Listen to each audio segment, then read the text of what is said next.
So, welcome. This is our biweekly meetup group. Tonight's session is on the topic of the spring dating reset. So I have some cool things and exercises for us to do.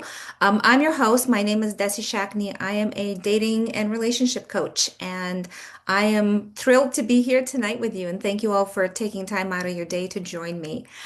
So I wanted to do this theme today because I know that, at least for me, there's always something in the air that feels different when spring comes around.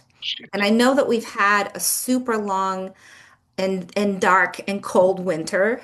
And so just seeing the more sunlight and seeing the temperatures, even if it's slightly above what they used to be, it's just, there's like a new feeling, a new refreshed, I don't know, something in the air. And it's not actually just our imagination.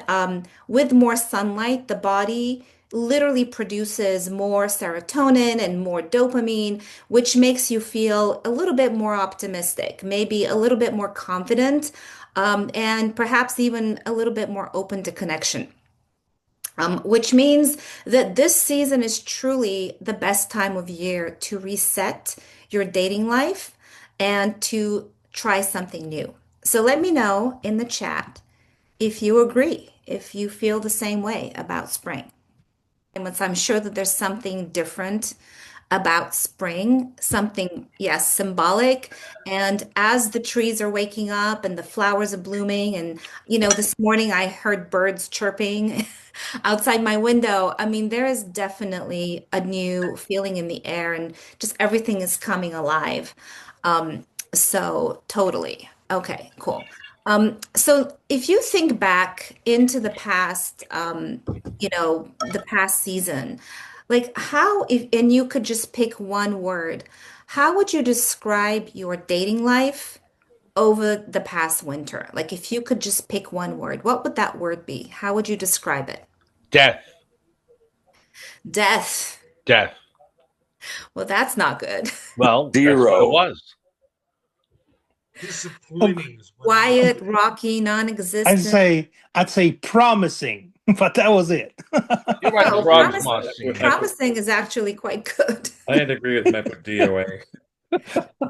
Frustrating. Yeah, yeah.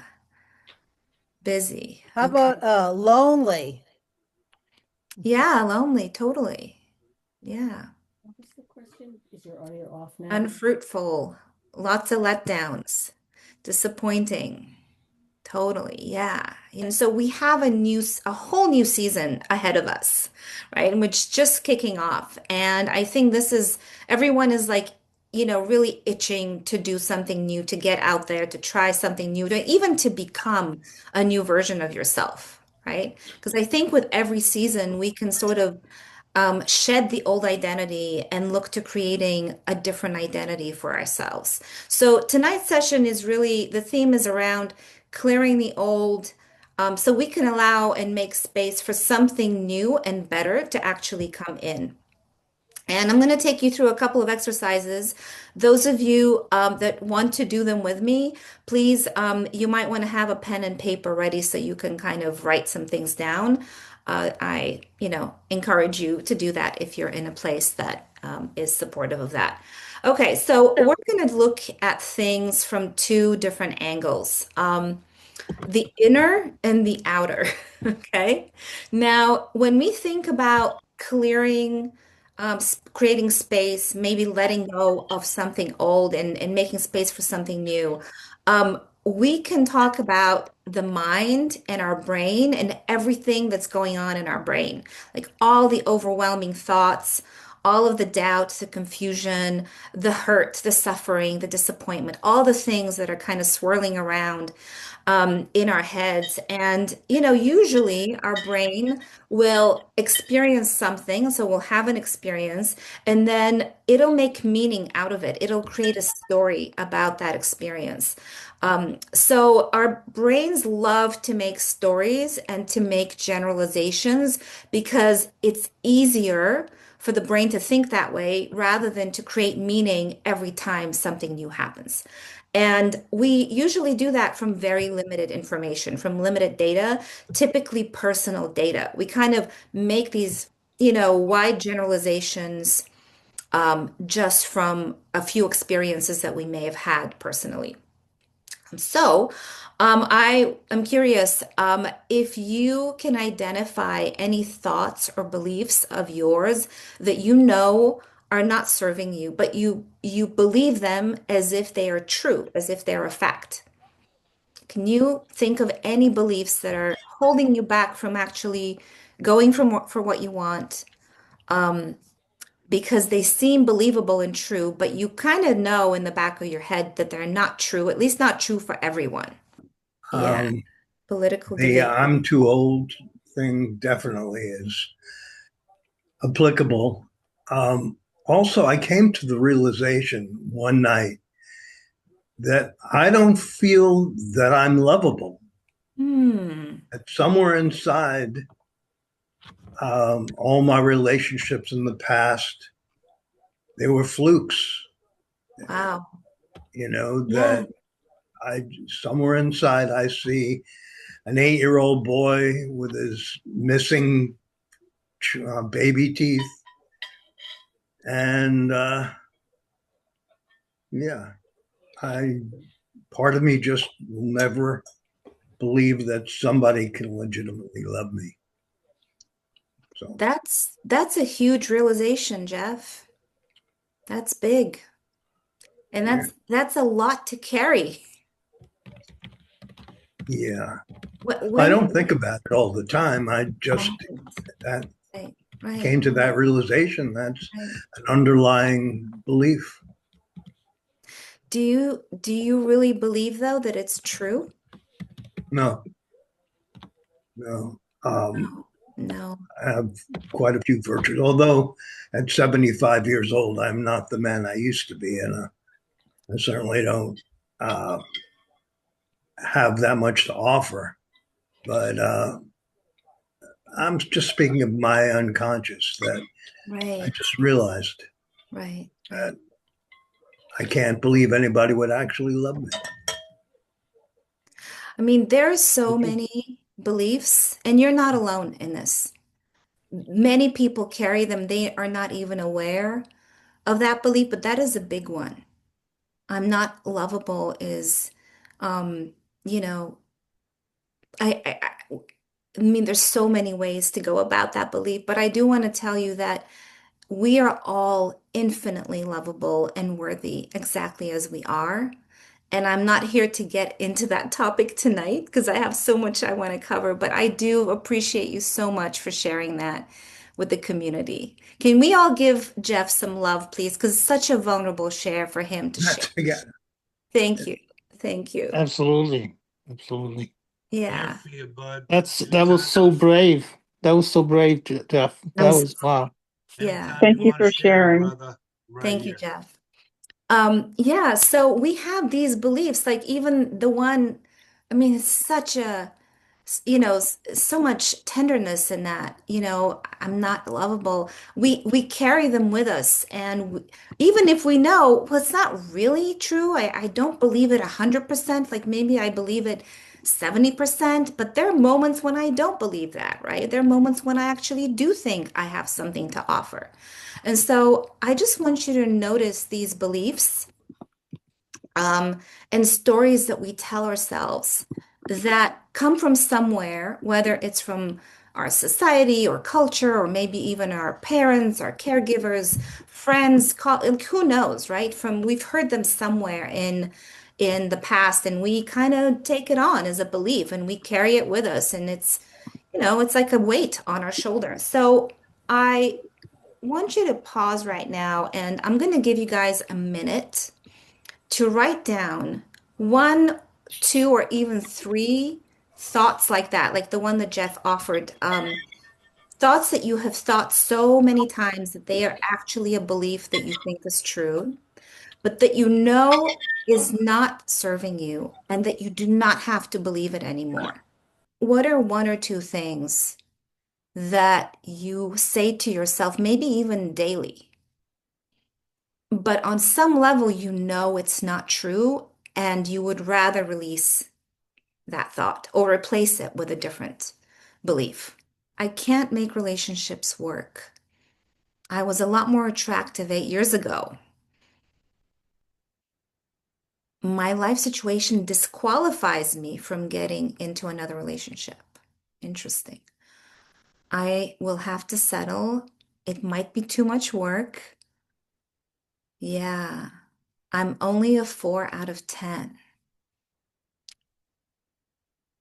Nobody appreciates who I am. I mean, you guys are awesome. Thank you so much for sharing so vulnerably. I want you to know that, again, we carry these beliefs with us. But if you really had to drop in and ask yourself, is this belief 100% true? Would other people agree with me? If there's even a little bit of room for not, for that being not 100%, I want you guys to think about whether you want to let go of this and ask yourself, who would I be without this thought? Who would I be without this belief? How would you show up in the world differently if you did not carry that belief?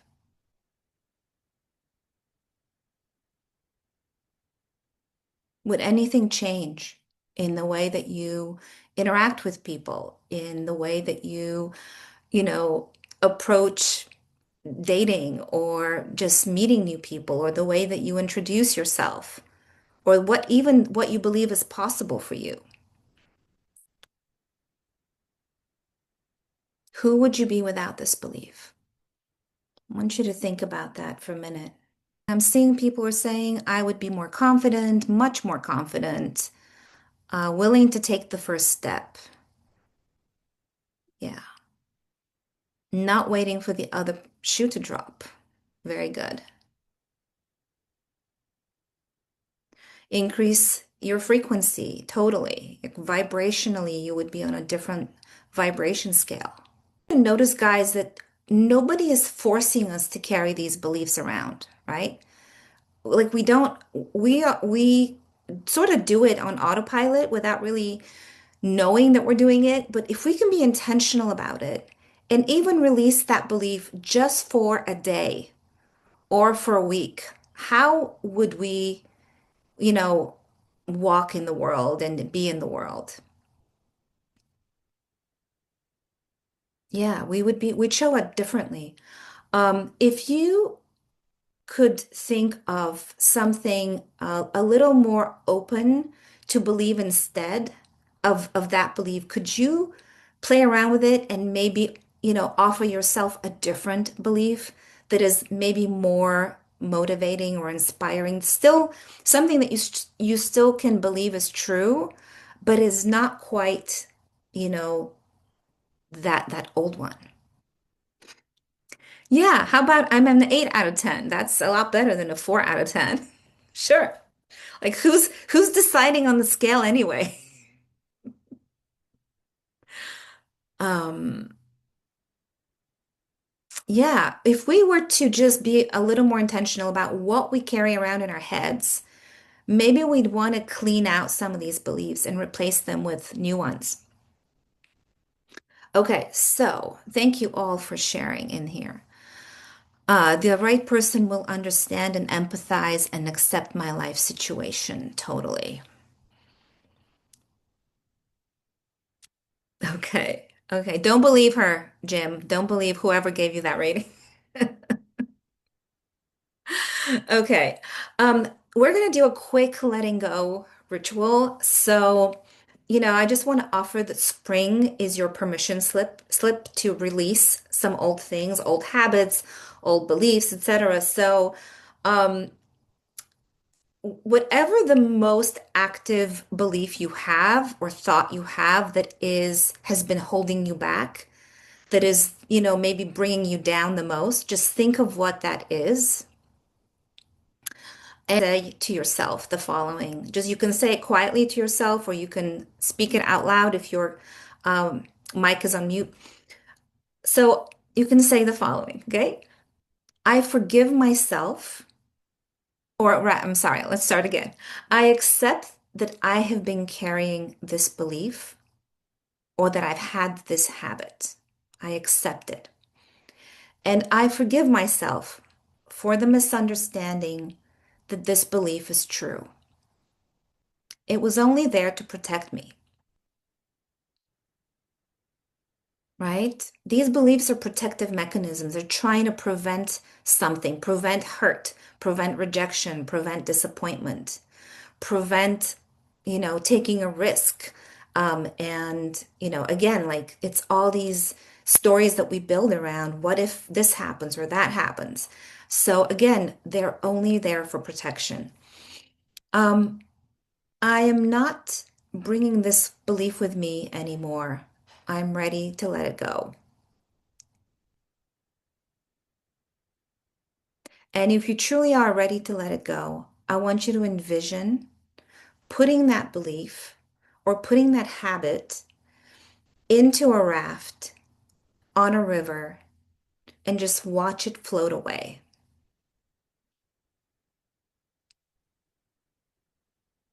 Okay, we're releasing that belief, we're releasing that habit. It's gone. All right, guys, you feeling better a little bit? Even 2%, 5% better?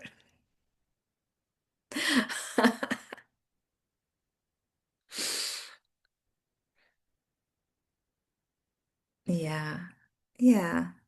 Okay, lots of people are not feeling better, but that's okay. It takes time to actually truly release beliefs that we've held on for a long time.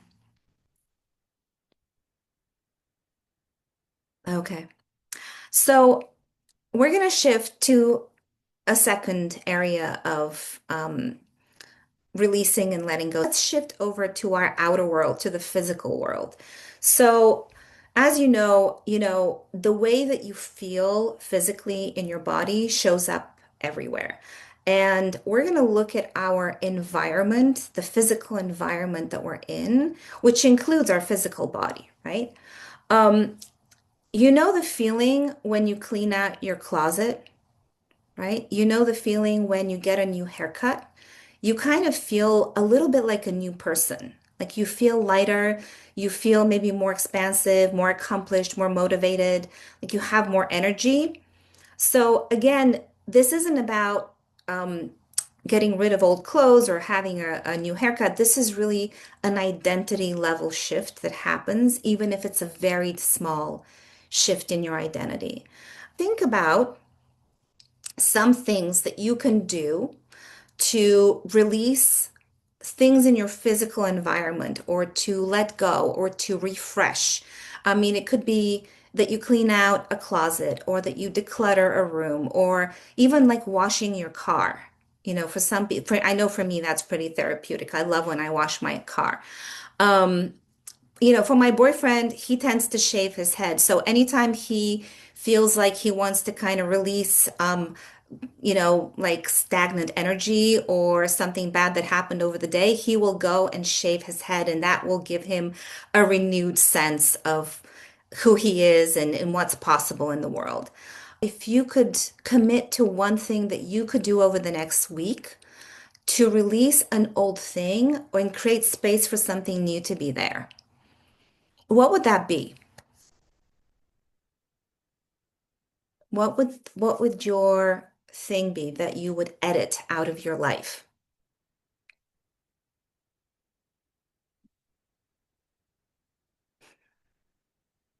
I'm seeing a few things in here. Clean the kitchen clutter and exercise more. Move it out of New Jersey. Declutter. Throw away all the XL shirts. That's good. Walk outside. Add positive affirmations. And organize a closet. Yep.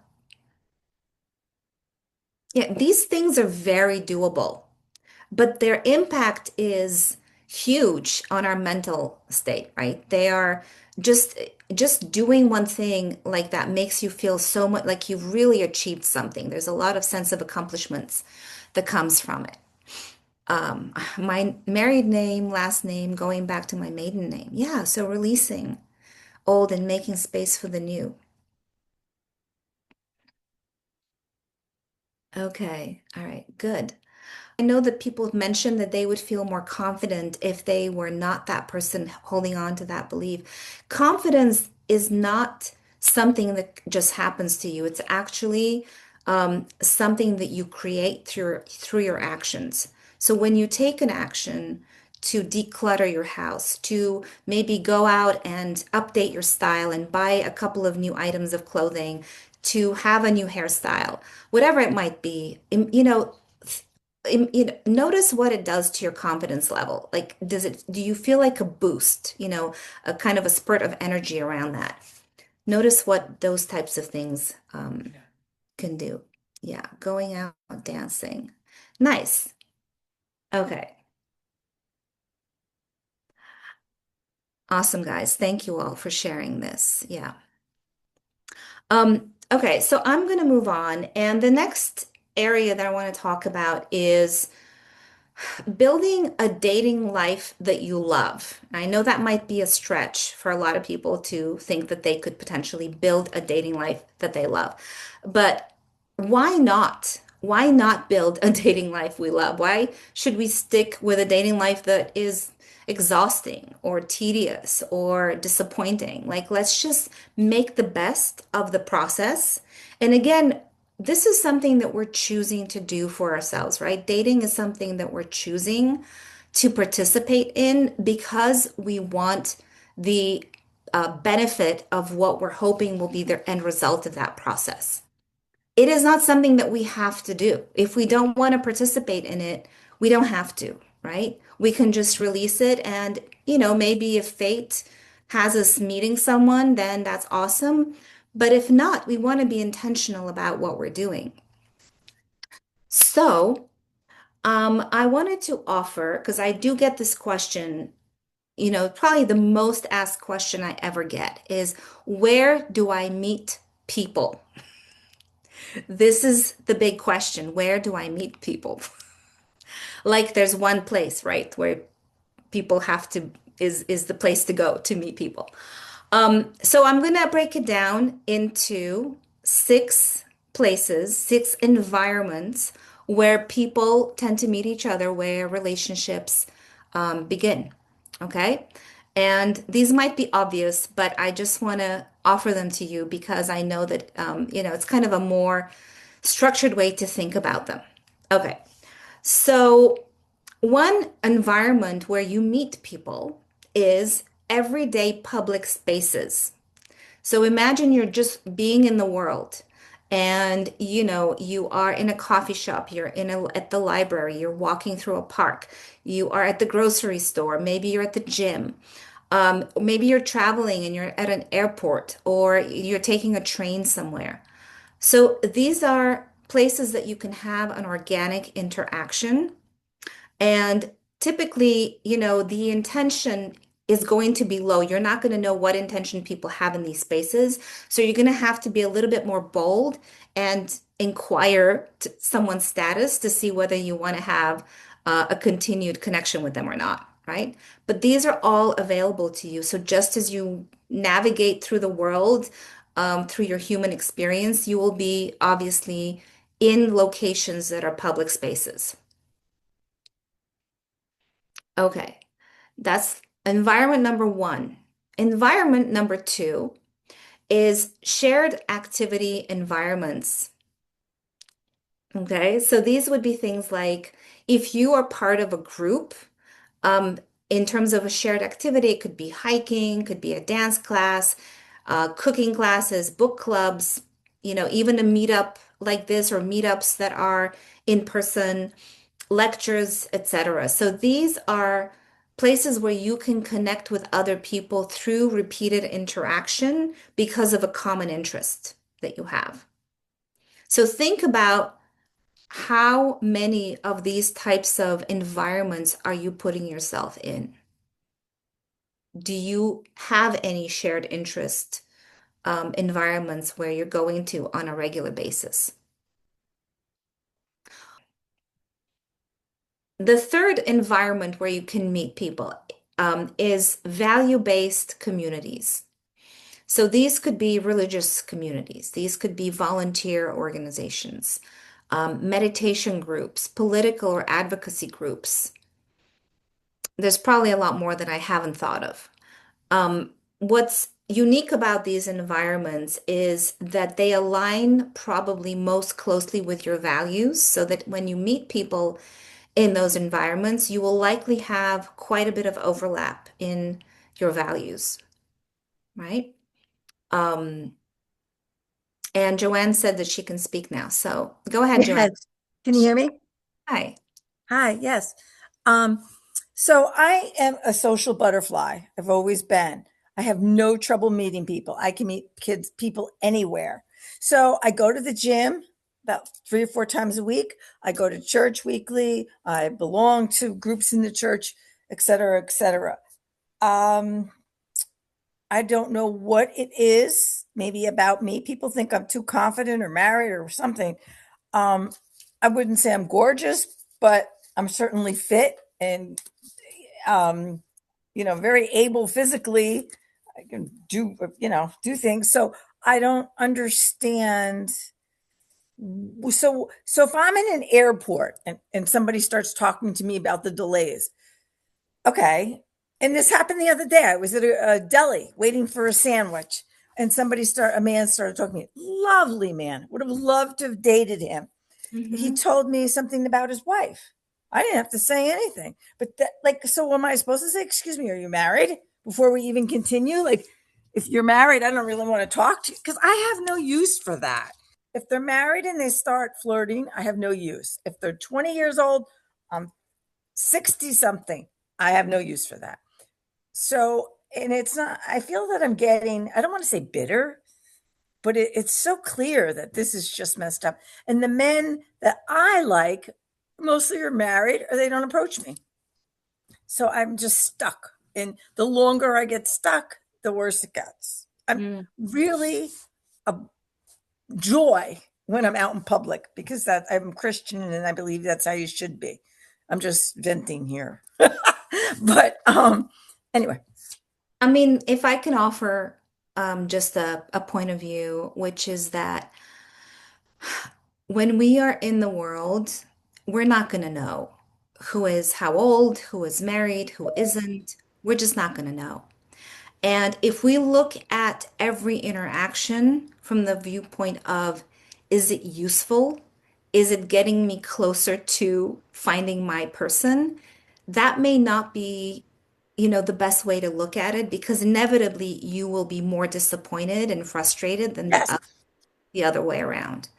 Most of the people that we will be meeting that way may not be aligned in terms of their relationship status, their age, their lifestyle, their whatever, their religious beliefs, who knows, right? The people that we are aligned with are, there's many of them out there in the world, but we will know when we meet them, and we just don't know when that will happen. And the more times you show up to the deli and engage with someone in a friendly conversation, the higher the odds that one of those times that person is not going to be married and not going to be tied down and maybe also available for something. But if we think of things as, this happened to me one time or this happened to me twice, and both times it ended up in not what I expected or not what I wanted, we're going to start thinking it's just not going to be possible to ever meet anyone at a deli or at an airport or anywhere. And if we really ask ourselves, is that actually true? Do people sometimes do meet each other at an airport, on a plane, on a train, or at the deli? I'm sure that there are people that have met each other that way, right? Step one is, can we just have a normal human interaction and be friendly and be nice Yes. and be kind? Can we just do that? And so being attached to an outcome is always the thing that will trip you up. Wherever you do, the Mm-hmm. attachment to an outcome is something that we have to watch for, because that will completely drain your energy, will, shift you from connection to performance, all these things, and it's just Yes. not going to serve you in the right way. That's good. Thank you. Okay. I'm just going to go through quickly some things because I want to do an exercise here that I think is going to be quite fun. Um, the other environments I wanted to mention is, so I'm going to go through, I already talked about public spaces, shared activity, and value-based communities. Okay, I have three more. Social network introduction. So these are just people that you know who can introduce you to other people that you don't know. Whether it's your friends, whether it's through a dinner party or just a regular party, it could be a birthday, an anniversary, a Super Bowl, an Oscars part, whatever it might be, right? There are all kinds of events like that where you or someone who knows you will invite you to, and you will meet people through them or through their circle of friends.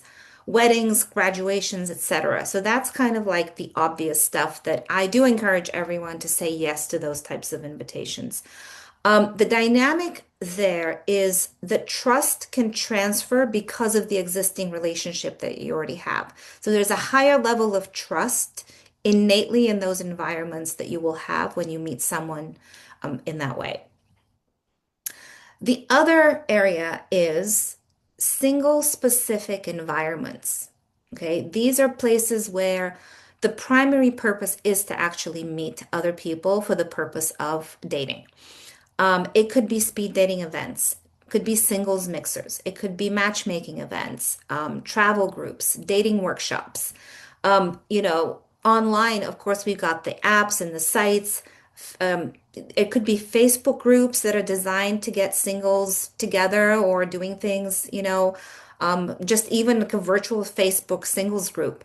Online matchmaking platforms. So these have high intention to find someone, but they also have very high noise, right? So there's a lot of sifting and filtering and sorting that you have to do in those environments, which obviously takes time and takes energy. So you just have to know yourself, which environment do I feel aligned with? Which environment energizes me? Where do I want to invest my time? Because some environments may not be the right place for you. And then the last one I want to mention is proximity environments because we know that attraction often grows through familiarity, through repeated exposure to the same person. And so think about where do you tend to go on a regular basis? Is it the workplace? Is it co-working environments?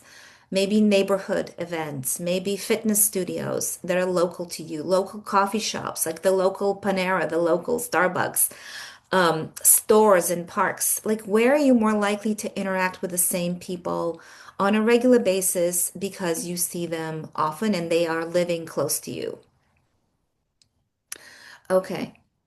Um, so these are the six places, but I wanted to do a quick exercise tonight, and I'm gonna, just for simplicity's sake, I'm just going to assume that most of you on here are women who are looking to meet a man and men who are looking to meet a woman. I know that I have the LGBTQ community sometimes shows up in my meetups, but just for the simplicity's sake, I just want to separate it that way. And I'm going to ask the men first, if you could please share, if I am a woman who wanted to meet you, where can I find you? Where do you spend most of your time? My office. Okay, just type in, Oh, sorry. type of all the men. I just want to hear from the men. Where would someone be able to bump into you, run into you, say hi to you? Okay. Biking at the coffee shops, hiking, grocery shopping, volunteering.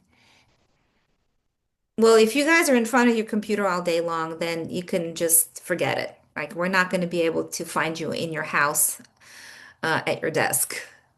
But if you're in church, sporting events, tennis courts,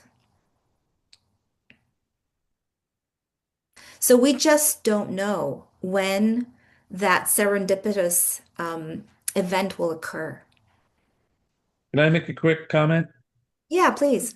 I think what we're all looking for is a target-rich environment. It was on some movie that I saw. I think it was I don't know, one of the Tom Cruise movies.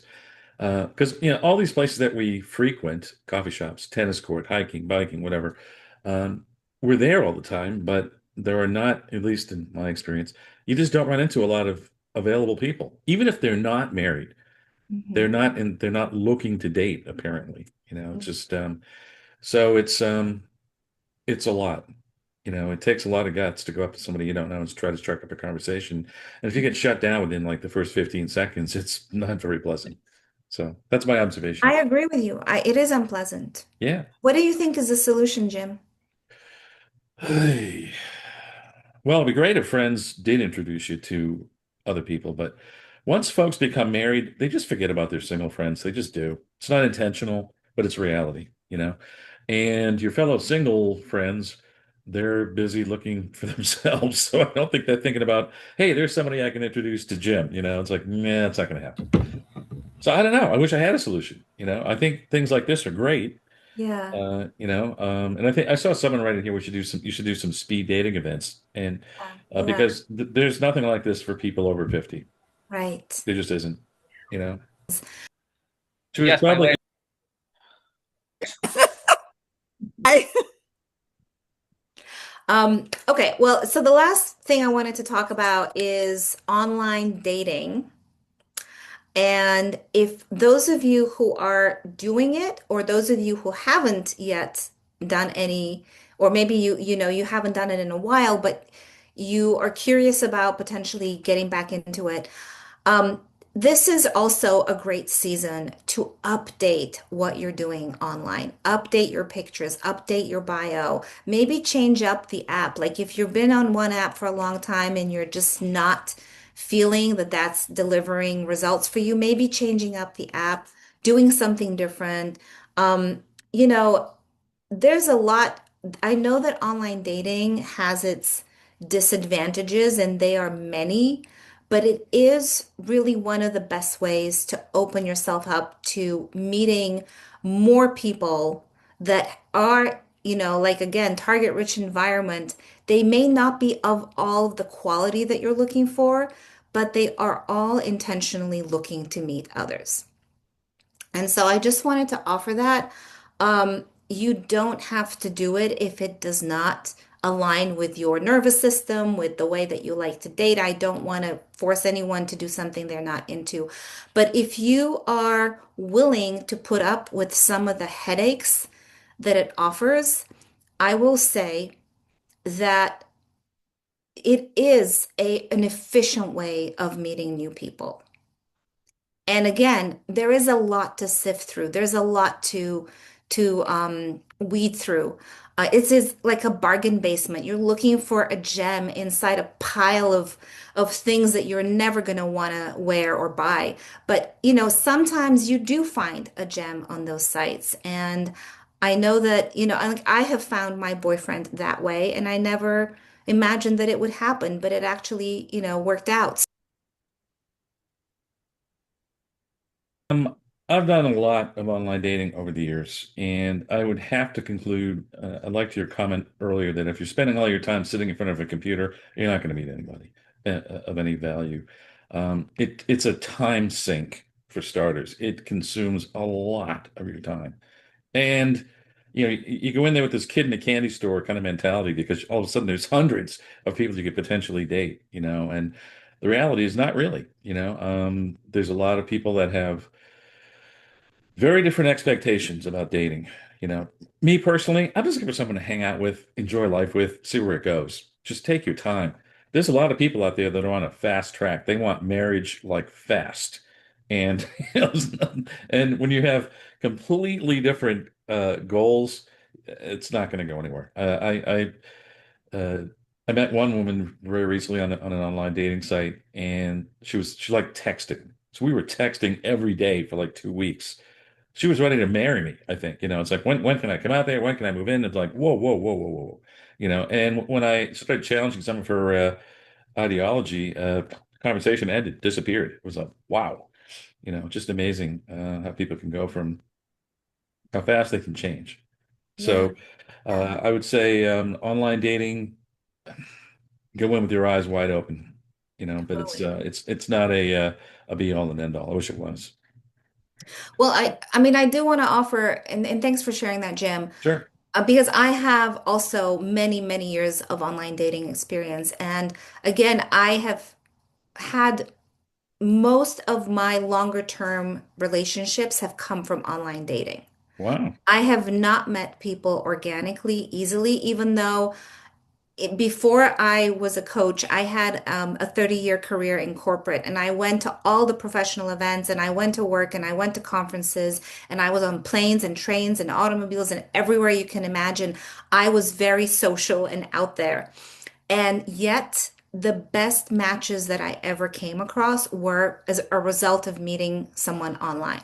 So that was my experience. I know it's not everyone else's, but again, like some people and a lot of people, we know, even the data supporting that, the 40% of marriages are coming from online dating encounters.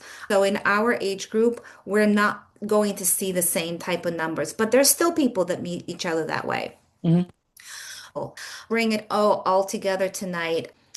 You guys don't have to overhaul your entire life. You can do a few intentional shifts to take advantage of this new season.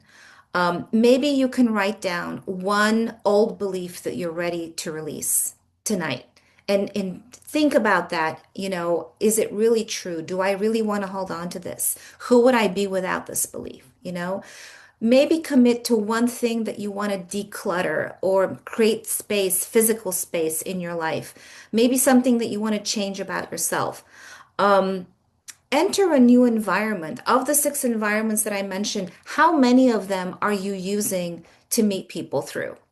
Are you just focusing mainly on online dating or on the meetups? Or can you introduce a mix of new ways to start meeting new people? And then the last thing I wanted to offer is if you are going to do online dating, again, how are you presenting yourself? If you were looking to meet someone like you, would you want to date yourself based on what you're seeing, based on the way that you're putting yourself out there, the pictures that you're showing, the bio that you're writing, the questions that Uh, you're asking? Would you want to date yourself? Um, and think about the answer to that.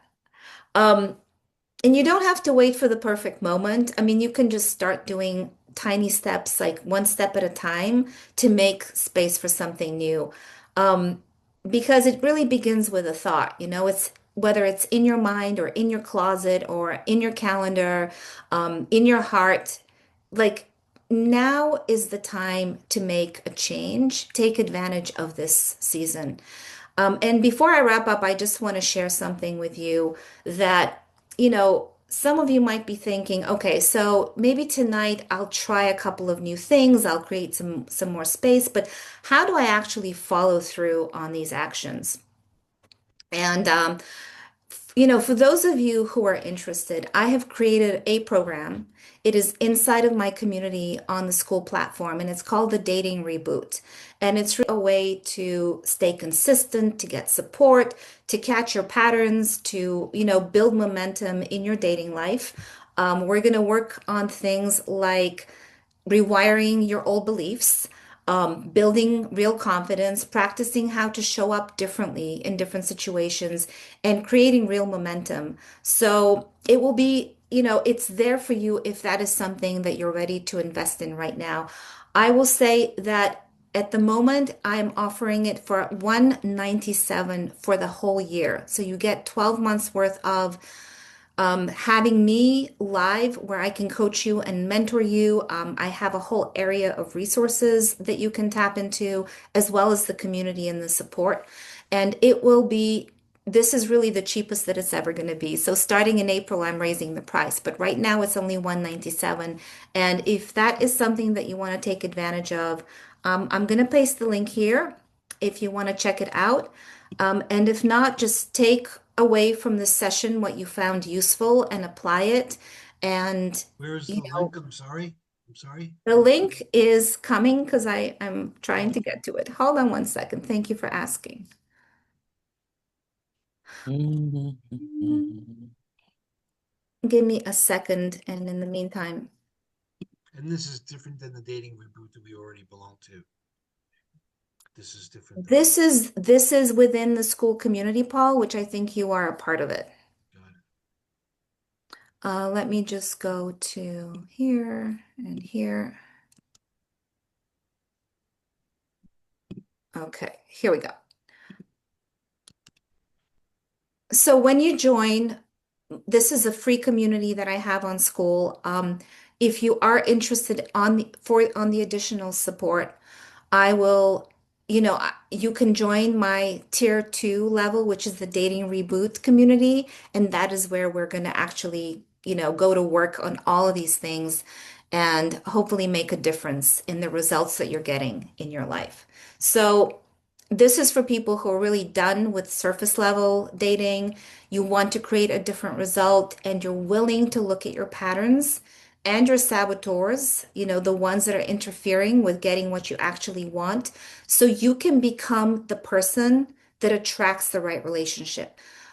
So, thank you all for showing up tonight. I appreciate all of you. And I sometimes I feel like I'm just like this person that all I do is offer hope. But, hope is not naive. Hope is not weak. Hope is an active choice. And the homework today is simple. If you can just stay open and stay curious and don't let a past version of you decide what you want out of life or what your life gets to look like. I hope that you all took something away from this session. So thank you so much for being here. And I do ask if you did find this session useful, if you would consider giving me a 5-star review at the end of this on Meetup, I would greatly appreciate it. So thank you all for being here tonight, and I will see you soon. Bye, Desi. Bye. Good night. Night. Thank you. Thank you. Thank you.